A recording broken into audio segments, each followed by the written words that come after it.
Hello Madrid Nation! So tuloy na po ang butuhan ng barangay at SK sa May 14, 2018 at sa Lunes na po yan. Narito ako para bigyan kayo ng mga dapat nyong tandaan sa araw ng halalan. And ang unang dapat tandaan, kailangang maging maaga. Nagsisimula ang butuhan ng alas 7 ng umaga at nagtatapos to hanggang 3 p.m. Kung gusto mong matapos ng mabilis, kailangan mong pumunta ng maaga. Okay? Paano ko malalaman kung saan ako boboto? Kung saang barangay ka lang nakarehistro, doon ka lang dapat magpunta kagaya ng mga schools. Meron na rito mga listahan ng mga botante at hanapin mo na lang doon yung pangalan mo, okay? Kanino ako pwede magtanong sa presinto?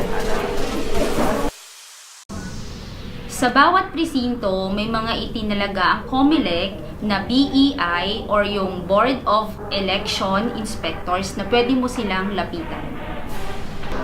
Ano ang gagawin ko kapag walang pangalan ko sa voters list?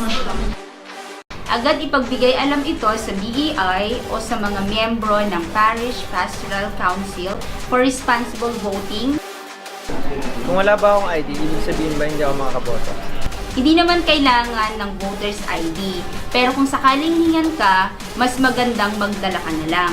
Kung wala kang voter's ID, pwede na ang any government-issued ID. And para sa mga estudyante natin, pwede na ang school ID. Pwede ba ako magdala ng kodigo?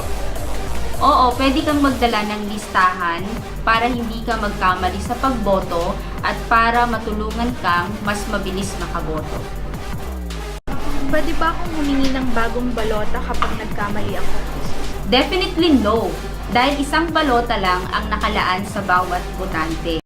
Tandaan, sa darating na eleksyon, iboto ang kandidatong sa tingin mo ay karapat-dapat. Siguraduhing matino, mahusay, at maaasahan ang inyong iboboto. And let's all have peaceful and clean election.